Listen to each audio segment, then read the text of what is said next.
Hello. ഓരോ യാത്രയും ഓരോ മെമ്മറീസ് ആണെന്നല്ലേ പറയാറ്. സോ അങ്ങനെ നോക്കുകയാണെങ്കിൽ ഒട്ടും പ്രതീക്ഷിക്കാതെയുള്ള ഈ ഒരു യാത്രയും എനിക്ക് തന്നത് ഒരു പീസ്ഫുൾ മെമ്മറിയാണ്.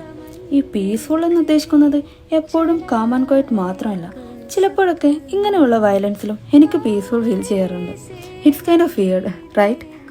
എപ്പോഴും ഇങ്ങനെ നോർമലായി ചിന്തിക്കാതെ ഇടയ്ക്കൊക്കെ എന്നെപ്പോലെ ഇങ്ങനെ അബ്നോർമലായി ചിന്തിക്കുന്നത് നല്ലതാണ്. ഇപ്പം നിങ്ങൾക്ക് തോന്നും ഇവൾക്ക് ശരിക്കും വട്ടാണെന്ന്. എന്നാൽ നിങ്ങളുടെ ആ തോന്നൽ ശരിയാണ്. പ്രത്യേകിച്ച് ഇങ്ങനെ വെള്ളം കണ്ടു കഴിഞ്ഞാൽ എനിക്ക് ആ വട്ടം ഒന്നുകൂടി കൂടും. അല്ലേലും കുറച്ച് വട്ടുള്ളത് നല്ലതല്ലേ, അപ്പോഴല്ലേ ലൈഫ് ഒന്ന് കളറാകും. വെറുതെ ഇങ്ങനെ ചുമ്മാ നോർമലായി ചിന്തിച്ച് മാറ്റി ചിന്തിച്ചാലോ പ്രവർത്തിച്ചാലോ മറ്റുള്ളവർ എന്ത് വിചാരിക്കും എന്ന് കരുതി ആഗ്രഹമില്ലെങ്കിൽ കൂടി മറ്റുള്ളവരുടെ ഇഷ്ടത്തിന് ജീവിക്കാതെ ഞാനും എൻ്റെ ചിന്തകളും എൻ്റെ പ്രവൃത്തിയും കുറച്ച് ഡിഫറെൻ്റ് ആണ്. അക്സെപ്റ്റ് ചെയ്യുന്നവർ ചെയ്താൽ മതി, അല്ലാത്തവർ എന്നെക്കുറിച്ച് ആലോചിച്ച് സമയം കളയണ്ട എന്ന് വിചാരിച്ച് ഒന്ന് ജീവിച്ചു നോക്കൂ. ലൈഫ് സെറ്റാണ്. അറ്റ്ലീസ്റ്റ് നമുക്ക് നമ്മുടെ ലൈഫ് നമ്മൾ ഉദ്ദേശിച്ച പോലെ ജീവിച്ചില്ലല്ലോ എന്നുള്ള റിഗ്രറ്റ് ഉണ്ടാവില്ല.